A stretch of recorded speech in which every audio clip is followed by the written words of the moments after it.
That night at the Clutter home, Dick Hickok thought Perry Smith was a killer. Dick Hickok told me that night he had designs on the teenage girl in the house. Perry was really getting furious at this point. Once Smith lost control, there was no stopping him. Garden City was flooded with reporters. They wanted to see evil incarnate. The community wanted to hang him from the highest tree. It took the jury less than a half an hour to come to a decision: death by hanging.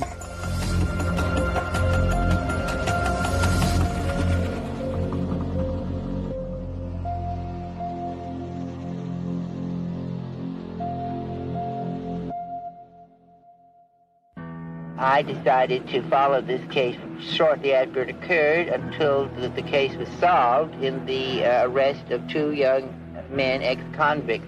Truman knew that he had something totally different. He knew that the story he had started out with, which was about the effect of the killings on this town, had changed quite a bit.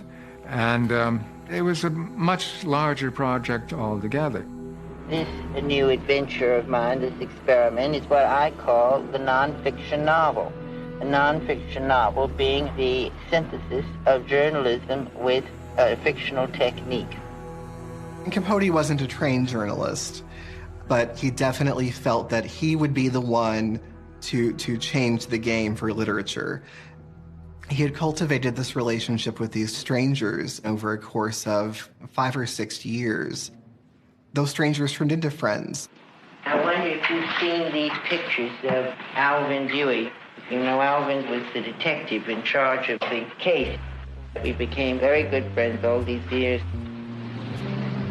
As he returned to Garden City on these many visits here, Truman, he seemed to change, to kind of become a Midwesterner like the rest of us.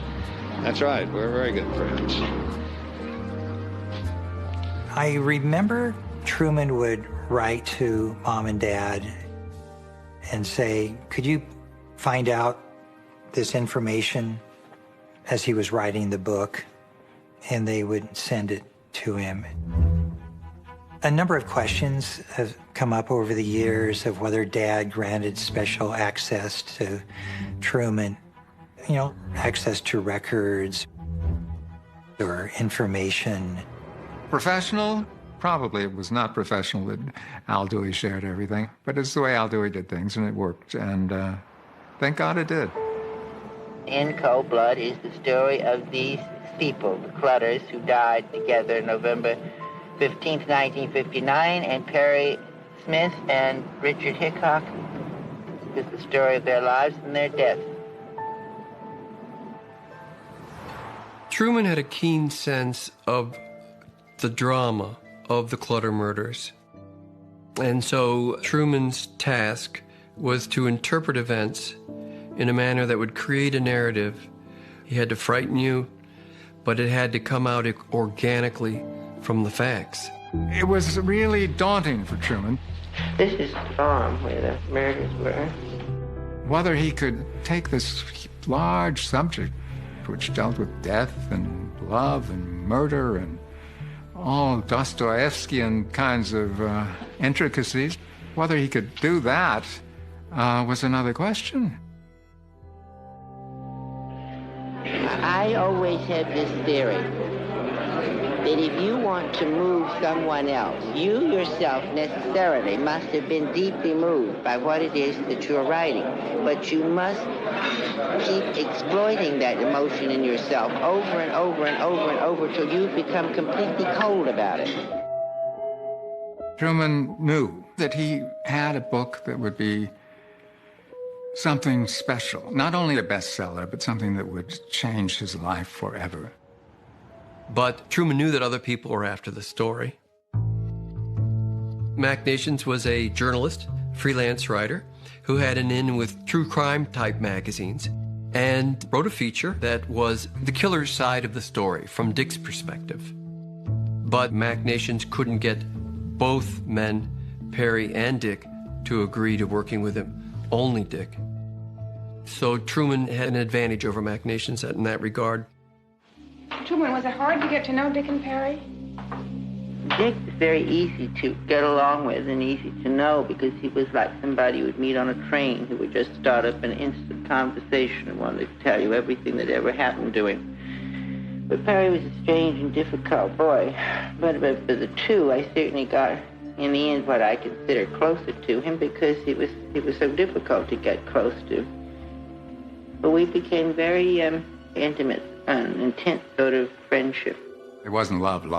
It wasn't an amorous love. Perry had had a terrible childhood. It really was awful.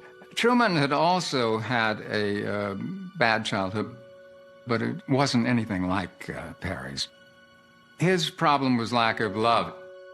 But he saw in Perry sort of the image of himself as he might have been. And oddly enough, Perry saw the same thing. He saw in Truman the image of the man he might have become. Perry Smith was what people would call, he has a bad character, but it was ever so much more than that. If Perry could have just been left there to draw and paint and do what it was, he developed into quite a different person. Capote famously wrote, he and Perry Smith could have easily grown up in the same house, but one day, Capote walked out of one door and Smith walked out of the other. But the problem was the distance between what he was telling them and what he was thinking. It was enormous. He was torn apart by the two competing desires. One, his friendship for them, particularly Perry, and the other by his genuine desire to have his book published.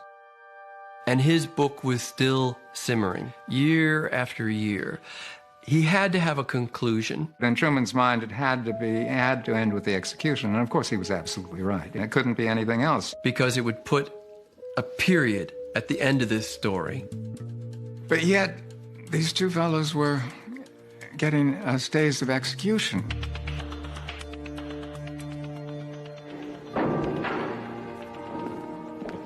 I used to visit them in death row there about every 3 months.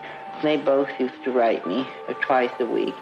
Well, these are just over a period of about a year, these letters, all from Perry and Dick. That was a sad thing to do. I haven't looked at these in so long. For 5 long years, he dealt with the agony of having a book in draft with no ending, and he wanted it to end with the death of someone that he cared about. Perry wrote him a very chilling letter not long before he died, and he'd gone to a medical dictionary and discovered what happens when you hang somebody. And he quoted it at great length in a letter to Truman from a medical dictionary, so it's accurate. This was what was going to happen to him. Oh, God, see this all.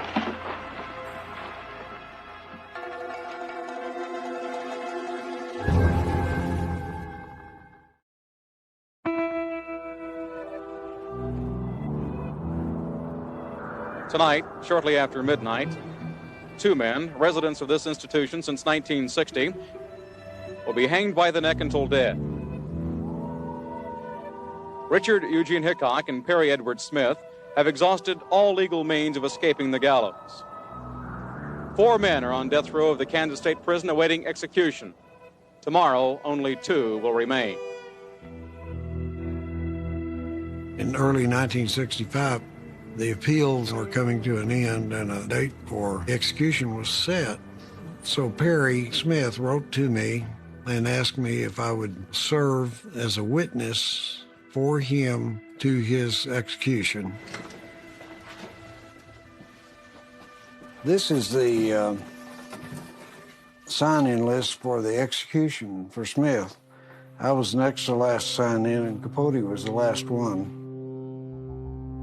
Hanging is such a terrible thing to witness, but Truman felt he had to be there.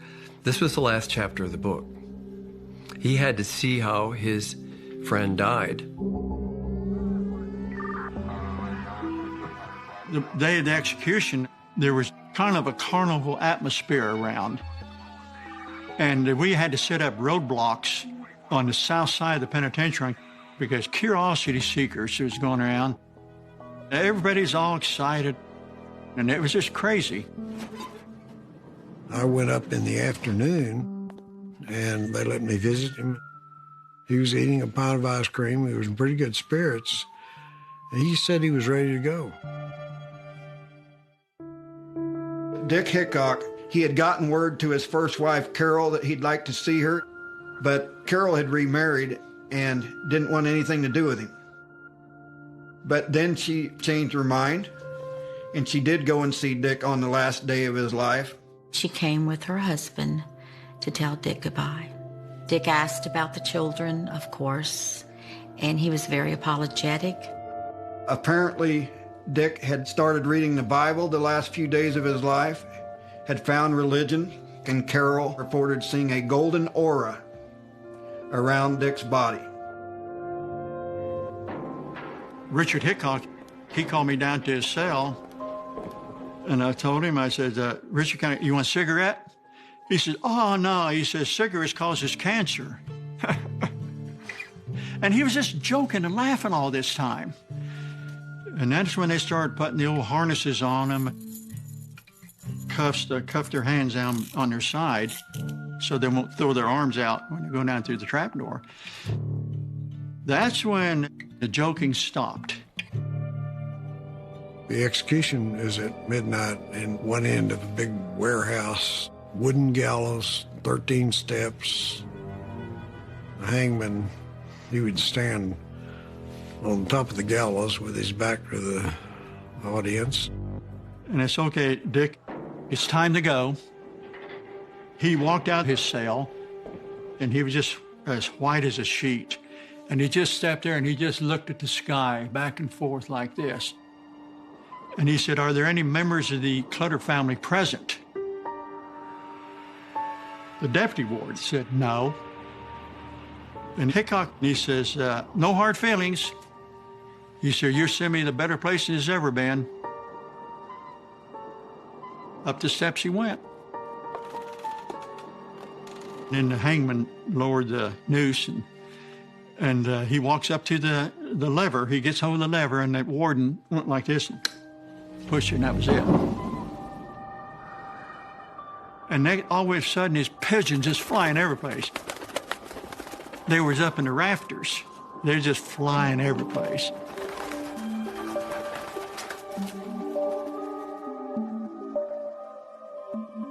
I was standing by myself, and then Capote came in and stood with me.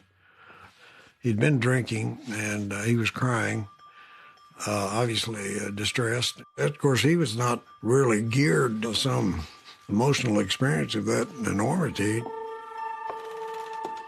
On the Perry Smith execution, which is minutes later, when he got up to the top of the thing, the hangman come out a little bit earlier, and they was just staring each other down. Boy, they just looked at each other. And so anyway, the warden, he said, you have any last words? He says, yes, a word or two. I think that it's a hell of a thing that a life has to be taken in this manner. Any apology for what I've done would be meaningless at this time. I don't have any animosities toward anyone involved in this matter. I think that is all. After Smith made his little statement, it's just like a pin drop. I mean, complete silence. Anyway, when Perry hit the bottom of the rope, there was a big clap of thunder. That was it. The trapdoor was swung at 1:02 this morning, and the prison physician pronounced him dead at 1:19. 17 minutes after the trapdoor had swung. I would further like to say that I have seen the newly born, and there I saw purpose. I have seen the maimed, the crippled, and the dead, and even there I saw purpose. But what I saw tonight, I saw no purpose. I remember the night that they were executed. I was at a sleepover, and I said, this is bad, but it has to be. It makes you feel a little less human, that I didn't mind that they were put to death. And that sounds cruel. I've never been in favor of capital punishment. It wasn't like I was going to be suddenly feeling better because they were going to be killed. No, I'm not somebody who wants to see anybody killed, you know. Truman had said he could not have a book unless they were buried 6 feet under. And that's what he said he wanted. Be careful what you wish for. And he got everything within cold blood, but it somehow all turned against him.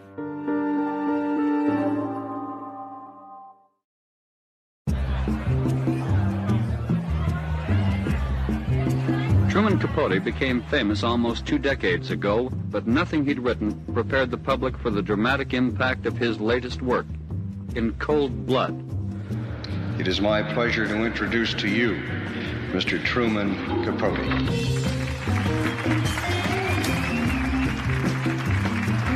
Good evening. Truman Capote is here, one of the great men of letters of our time. In Cold Blood not only made him more money, but raised him to a prominence he had not had before.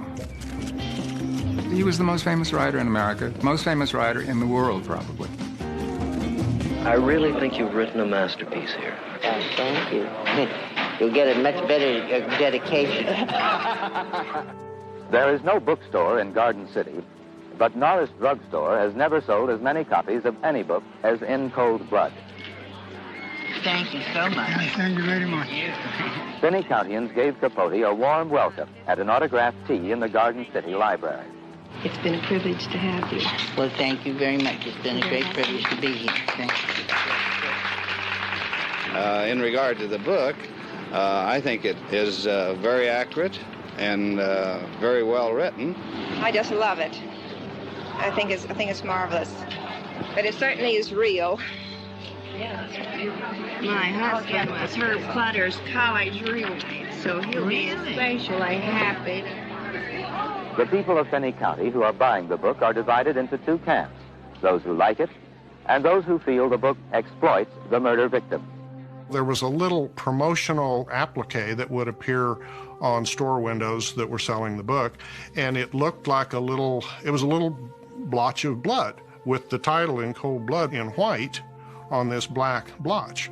And there were some of those on the front of the Woolworths, as I recall. That seemed like a really tacky, awful way to promote a book about 4 murders that had happened in our community. I don't know why anybody would want to write a book like that. I think you've got to be a little bit to write a book like that.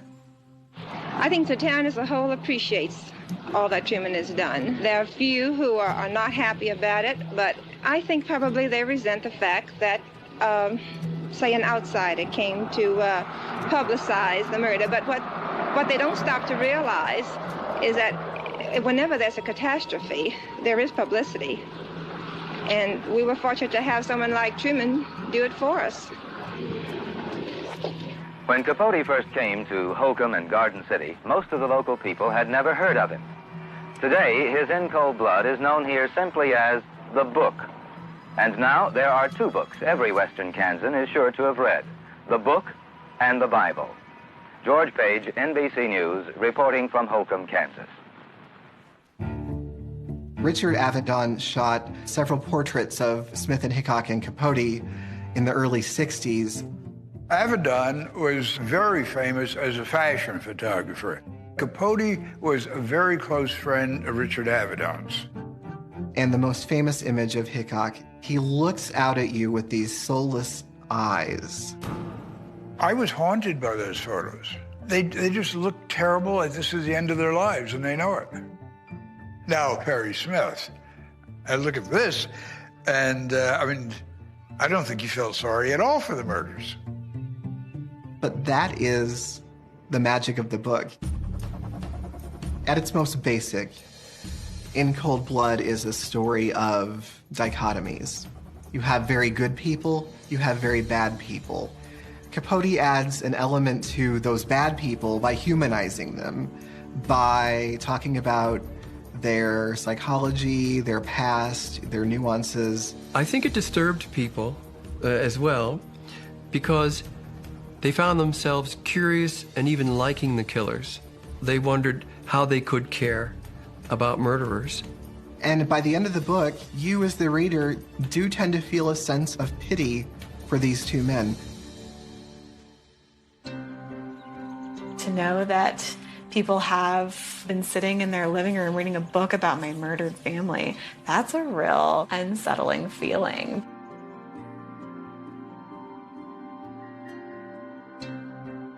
One of the reasons why we don't want to be on camera is we're not going to sensationalize it even farther.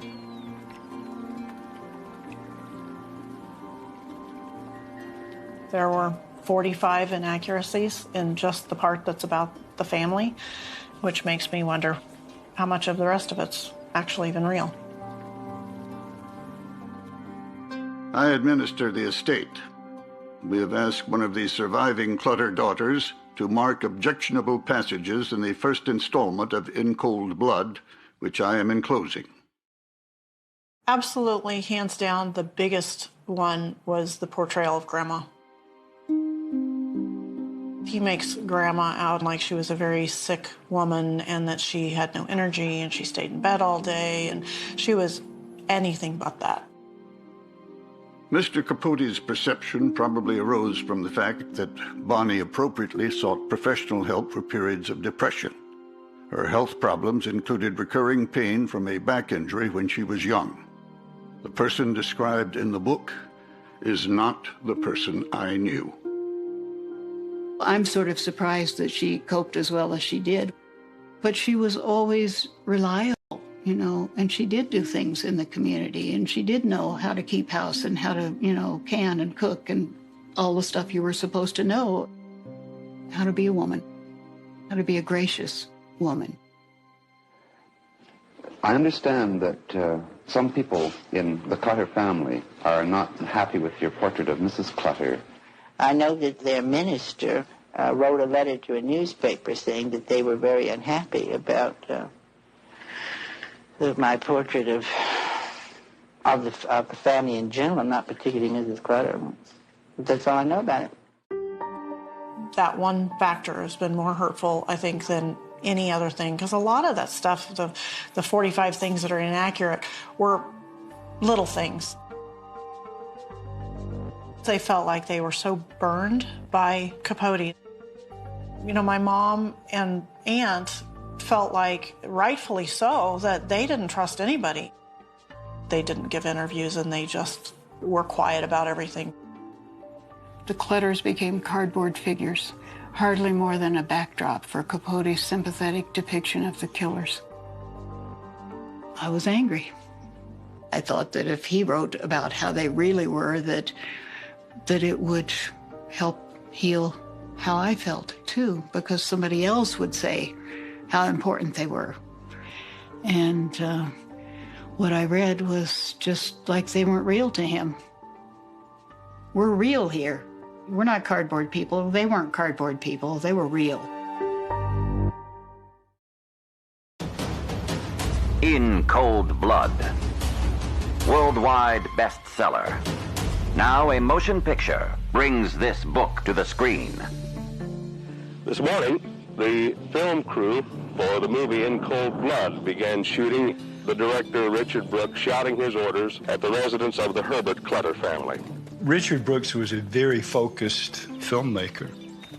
He wanted to recreate the event. I think he would have been very happy if he had been able to hang me and Robert Blake at the end of the film.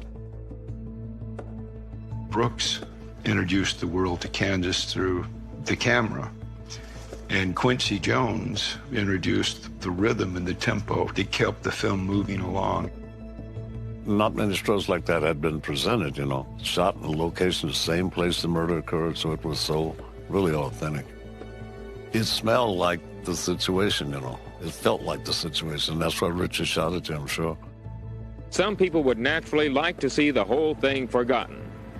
Other local residents, however, feel much the same as Terry Schmidt, who says when they switch to that long shot of the courthouse, maybe I'll be the guy washing the windows. When the film crew came into Garden City and, of course, set up at the courthouse, I wanted nothing to do with it. I mean, I shut it out of my mind. Many of these same spectators and reporters were in the sullen crowd that saw the actual killers brought to this courthouse after their capture. In this courtroom, they were tried for murder, and 7 of the jurors in the film are the actual men who decided their fate. We were all stuck in this house, especially the week that they shot the murder scene. Every single window was blacked out, so it was claustrophobic. There was a scene in the Clutter house where Hickok was in the room with Nancy Clutter, and he was going to violate her. And the Smith character came into the room and pulls him off of the bed, jams him in the doorway. Hickok says he's going to bust that little girl. And he says, no, you're not. Then there was a line right after that that I thought should go in there, which was, okay, honey. No. Okay, honey. It denigrates Smith. He just put him down. He said, okay, honey, you're not a man. I'm the man in this situation, not you. I'm the man. It was so intense. It was so intense. I wanted people to dislike Hickok when they saw the film. I wanted them to know that he was a human being, but he was a very flawed human being and not someone that you would want to emulate. And so I don't totally agree with the supposition that they're humanized. The Smith character is humanized. There are justifications for what he becomes. Isn't it, in fact, just glorifying 2 killers who, but for the film... You've got to be putting me on. You've got to be putting me on. What are you trying to do, get me riled? No, I feel this very strongly. What do you want to do, just make Mary Poppins? Shall we just make films like that? When I turn on television, I want to see what the hell's going on in Vietnam. I don't want a fiction. These 2 young ladies came up to us, and one says, you look familiar. You recognize him from the movie he starred in. What movie? He said, in Cold Blood. They started screaming and backing up, and it had to be 20 feet, if not more, and the wall stopped them from backing up further. And I said, damn, I guess I did it. I had nightmares for years after having done the movie, a kind of a guilt-based nightmare of, this great experience that was so married to this tragedy. I remember I just wanted to walk out in front of traffic after I saw it for the first time. It's a hard film to watch. After I saw the film, I went to the bathroom and threw up. That was my initial reaction to it. Critically, it was very well received. We got, I think, 4 Academy Award nominations. There was no question whatsoever how special it was. And the amazing thing is that it has endured. I think what Capote did with the book and what Brooks did with the film are very similar. It's truth. It's not Hollywood fiction. It's truth. It transformed how people made movies. It brought a reality to them that before, nothing wrong with the films that preceded that, but it certainly influenced how films were made. There was so much attention on the book and then the making of the movie, and there was a whole press week devoted to the making of the movie. Capote was there. He said this was his last trip. He would never come out again. He said it was too painful for him. He never survived in Cold Blood. It knocked him off his equilibrium, and he was torn apart by it. He drank a great deal, and he was on drugs a lot, mostly prescription drugs. Finally, I said, well, Truman, you're killing yourself. And he said, I can't live without them. He once told me that the whole experience of In Cold Blood had scratched him down to the marrow of his bones.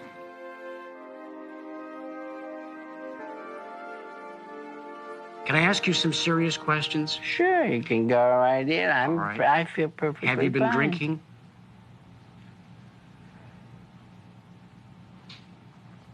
You mean very lately? What's going to happen unless you lick this problem of drugs and alcohol? The obvious answer is that eventually, I'll kill myself. Yes. Without meaning to.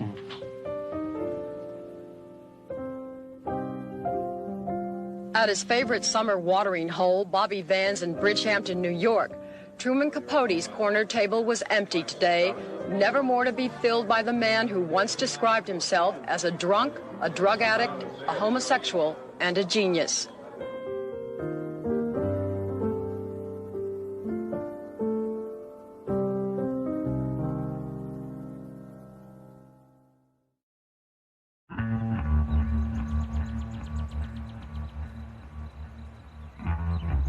My name's Gene Kirby. I'm the manager of Mount Muncie Cemetery, which is located in Lansing, Kansas. This cemetery is known for several things, one of them being that this is where Hickok and Smith are buried. Here they are right here. When people come, you show them where it's at, and they just kind of walk up and take a look, and that's it. This is the second set of markers. The original pair that were purchased by Truman Capote were stolen. I don't really pay much attention to it anymore unless somebody comes in and asks for them. It's not anybody I think of on a daily basis, that's for sure. Back in 2012, I was here one day and a guy came to the door. He identified himself as a reporter and wanted to know what my thoughts on doing a disinterment of Hickok and Smith were for DNA. I hadn't heard anything about it. I started getting phone calls from people I knew that said, hey, you need to turn on a TV. Now the bodies of the killers are being exhumed. Investigators are checking to see if the killers may have slaughtered another family. The Walker family. Cliff, Christine, 3-year-old Jimmy, and 2-year-old Debbie were also shot and killed. We still had inquiries about the potential of Hickok and Smith being involved in other crimes, mainly from investigators in Florida, about this one particular case in an area where I think Hickok and Smith may have been. Police in Sarasota, Florida were the ones that were wanting to have this done. They thought with the DNA they could tie him into a murder. Sarasota homicides occurred approximately a month after the Holcomb homicides, and there may be a connection. There were a lot of people out here, KBI and the forensics people, and they had on their suits and masks and gloves, and the results came back inconclusive. I wasn't really surprised by it at all. The two worst things to preserve DNA are time and moisture, and they've been laying in the ground for 50 years in just a concrete box.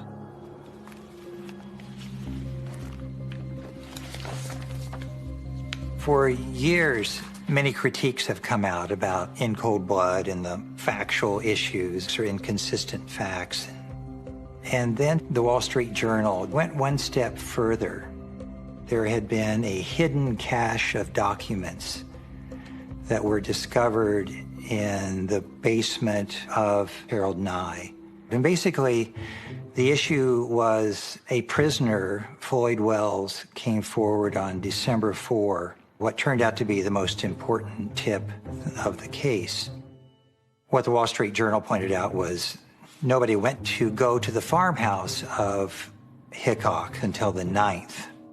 The conclusions of these articles are the KBI waited 5 days to act on the tip. And this is not a trivial matter because if the KBI had acted quicker, the killers may not have made it to Florida where they may have killed other people. The documents that I found in Dad's files, there was a report on December 5th, and then on the 6th, the 7th, the 8th, the 9th, the 10th, and the 11th. It's gumshoe detective work, going from place to place to place, getting search warrants. And so far from Dad or the agents not responding, the KBI was all over it. My dad knew the Clutters. He was so worried about not catching them. And it's not just defending Dad, it's defending the KBI. He really cared. I have Dad's badge from that era, a prized possession of his and of mine. I'm just not going to let it go.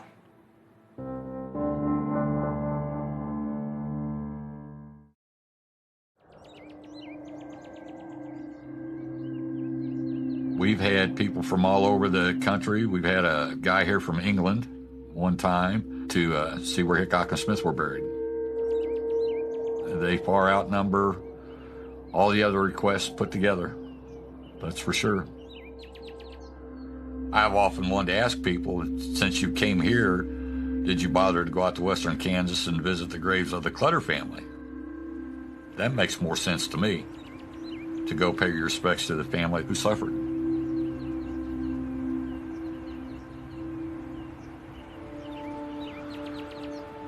I don't know why this story just doesn't ever want to go away. A family was murdered. It was a tragic murder, and it was in 1959. I mean, I know that there have been multiple movies made and multiple stories written about Capote and his life. I don't know that it will ever go away at this point. There are different memorials for the Clutter family, like at the co-op.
Baptist church. But in the little town of Holcomb, absolutely nothing. And so I went to the Holcomb City Council and asked them if we could build a memorial dedicated to the Clutter family. And the council gave us permission to do exactly that. They made quite an impact on my life. Herb Clutter was so involved in Garden City in the state of Kansas. I guess I wanted to try and be a lot more like him. As long as I am able to take care of the memorial, I will. But they have agreed that when I'm gone, they will see to it that the memorial is taken care of. This piece is solid concrete beneath the brick. Now, if a tornado come through, wiped everything else out, this would still be standing.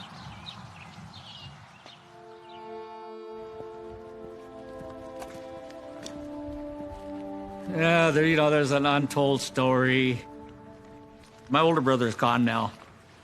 Yeah, and he goes, before I die, I want to tell you something. Dad's not your dad. I go, what? Why would you say that to me? That doesn't make sense. What do you say? And he goes, no. He goes, Perry Smith's your dad. He goes, when you're a baby, my job was to hide you from Dad.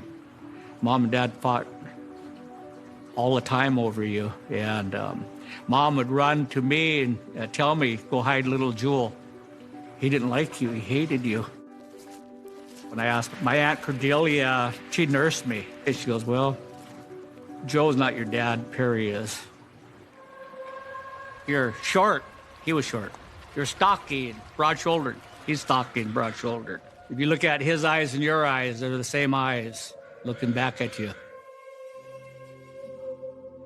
You know, with all the facts and the things I've seen and heard, yeah, I probably am. Yeah, it's kind of sad. Somebody can come into your life and leave a legacy of doubt, sorrow, subtle pain, unspoken pain. So that's what I think he left. It wasn't a gift. Guaranteed it was not a gift.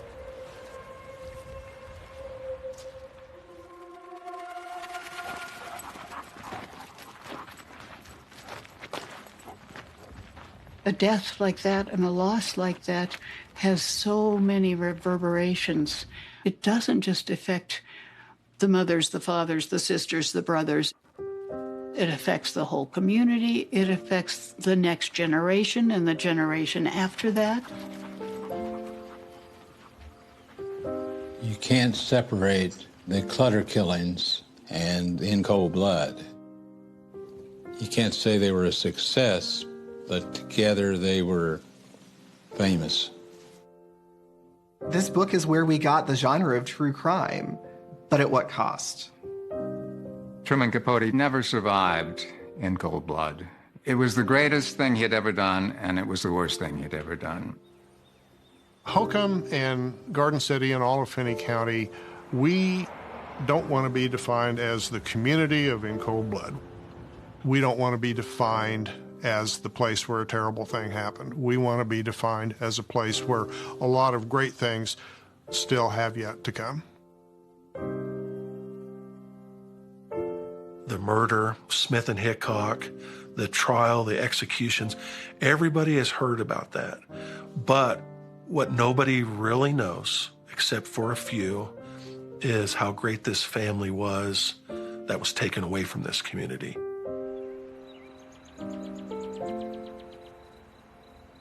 My mom and my aunt have really passed on the fact that it's about joy. And that was, I feel like, what they did when we all got together and they told us about who Grandma and Grandpa were and who Nancy and Kenyon were. They weren't just murdered. They were wonderful people. That's, I guess, the part that gets lost sometimes in these stories.